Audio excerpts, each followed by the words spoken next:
Election commission के बारे में सबसे पहली बात यह कि उसके पास हिंदुस्तान के कॉन्स्टिट्यूशन ने जितना अधिकार दिया है उतना अधिकार दुनिया के कम से कम कॉन्स्टिट्यूशन ने दिया है।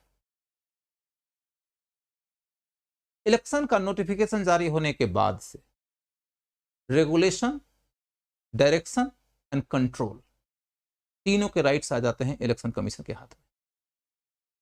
और वो इलेक्शन कमीशन कितना पावरफुल है ये आपको दिख जाएगा तब जब आप टीएन सेशन के काल में जाएंगे। तो मैं टीएन सेशन का नाम इसलिए ले रहा हूं क्योंकि आप ये ध्यान रखिएगा कि पावरफुल तो हिंदुस्तान का प्राइम मिनिस्टर भी है, लेकिन क्या मनमोहन सिंह पावरफुल थे?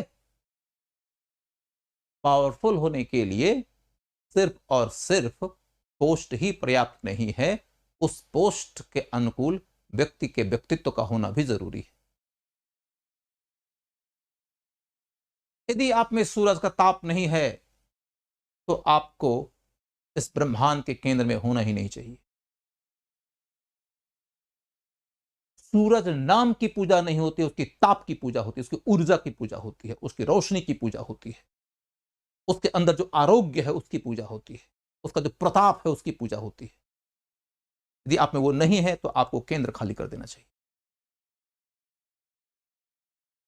अब हम ये देखें कि यदि इंडिया के इलेक्शन कमिश्नर को हम सुप्रीम कोर्ट में बोलते हुए पाते हैं तो क्या बोलता है ये इलेक्शन कमिश्नर? कहता है कि हमारे पास पावर ही नहीं है। एक के बाद एक पॉलिटिकल पार्टियां उनके डायरेक्शंस का उल्लंघन करती हैं और वो कहता है हमारे पास पावर ही नहीं है। अरे भाई, मेरे पावर नहीं है ये कहने के पहले तुमने उस पावर का इस्तेमाल किया था।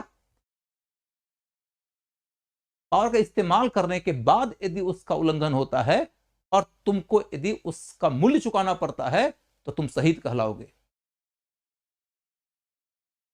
गटर में जाकर जो आदमी गंदगी साफ करता है उसके माथे पे कालिक लगता है तो उसका माथे का कालिक भी सूरमा के छाती का घाव कहलाता है। क्या तुमने अपने छाती पे घाव खाने का प्रयास किया था? नहीं, तुम कायर हो। तुम सूर्य की कुर्सी पर बैठ गए हो लेकिन तुम्हारे अंदर प्रताप ही नहीं है। तुमसे ज्यादा बढ़िया वो है जो आदमी गटर की गंदगी साफ करता है और लोगों की जिंदगी को बेहाल होने से बचा लेता है। कॉन्स्टिट्यूशन के पोस्ट पर बैठे हुए आदमी ऐसा क्यों कर रहे हैं? तो कॉन्स्टिट्यूशन में कुछ कमी है क्या? यस, है। क्या कमी है? क्या कमी है? तो कमी यह है कि कौन बनेगा इलेक्शन कमिश्नर, यह हमारी कार्यपालिका तय करती है। कार्यपालिका तय करती है। न्यूट्रल रहने के लिए क्या जरूरी है? क्या चाहिए कि कोई आदमी न्यूट्रल रहेगा? उसका अपॉइंटमेंट फ्री एंड फेयर हो। अपॉइंटमेंट के बाद जब वह काम कर रहा है तो उसके सेवा काल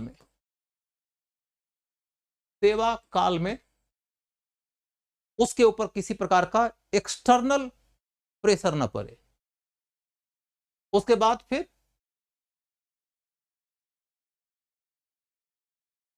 तीसरा पॉइंट यह है कि जब वह रिटायर हो रहा है तो पोस्ट रिटायरमेंट कोई एल्योरमेंट न रहे उसके सामने, कोई लोभ लालच न रहे उसके सामने।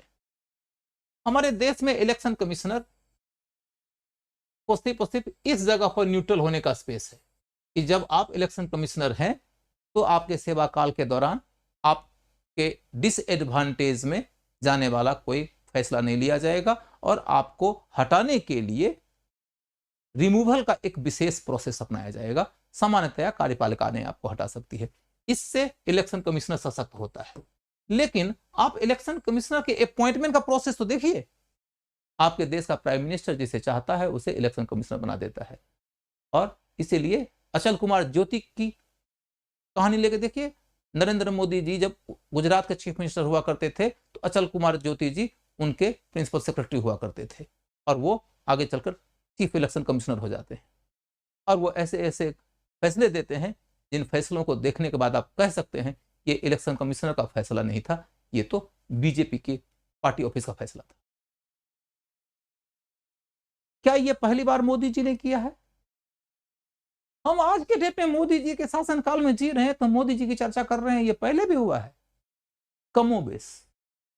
क्या ये अंतिम बार है? नहीं, ये बाद में भी होगा, होता रहेगा, इससे ज्यादा बड़े पैमाने पे होगा। समस्या मोदी के द्वारा डिस्टॉर्शन के नहीं है, समस्या डिस्टॉर्शन के क्रमिक विकास की, और इस क्रमिक विकास के लिए कॉन्स्टिट्यूशन में मौजूद स्पेस की है। कॉन्स्टिट्यूशन में इस डिस्टॉर्शन के लिए स्पेस मौजूद है। तो ये कमी तो हमारे संविधान निर्माताओं ने ही छोड़ दिया था। जिसने इतना महान कॉन्स्टिट्यूशन बनाया उसने ये कमी क्यों छोड़ दिया? क्योंकि वह अपने देश काल से प्रेरित था। उसके देश काल में जैसी राजनीतिक पार्टियां थी, जैसे राजनीतिक नेता थे, उसको देखकर वो ये सोच रहा था कि राजनीति अपनी सत्ता का, अपनी शक्ति का ऐसा दुरुपयोग नहीं करेगी। डॉक्टर अंबेडकर ने तो ये तक कहा है कॉन्स्टिट्यूएंट असेंबली के डिस्कोर्स के दौरान कि मुझे नहीं लगता है कि देश की सरकारें जुडिशियरी में ऐसी पार्टी की तरह पेश आएगी कि जिसके तहत कि उन्हीं के खिलाफ मुकदमा चलेगा। ऐसा तो कभी कभी होगा, रेयर केस में होगा, लेकिन क्या ये रेयर केस में हुआ है? ये रेगुलर केस में हो रहा है। तो उस दौर के जो नेता थे उन्होंने एक प्रिंसिपल को भुला दिया। एक प्रिंसिपल यह है कि लॉ बनाने वाले ये मानकर चलते हैं कि every individual is a potential thief, हर आदमी एक संभावित चोर है, अतः उसको चोर समझ के कानून का निर्माण करो तो तुम्हारा कानून ज्यादा बढ़िया बनेगा। लेकिन हमारे संविधान निर्माता जितने सज्जन थे उन्होंने सोचा कि राजनीति में हमारे बाद की पीढ़ियां भी ऐसी ही सज्जनों की पीढ़ियां होंगी, लेकिन राजनीति उसके बाद यथार्थवादी हुई। आजादी के दौर की राजनीति बेसिकली भारत में आदर्शवादी थी, जिसमें राजनीति में वो लोग गए थे जिन्हें देश की आजादी के लिए लड़ना था, देश के नवनिर्माण के लिए लड़ना था और लड़ने के लिए शहादत तक देने को तैयार थे।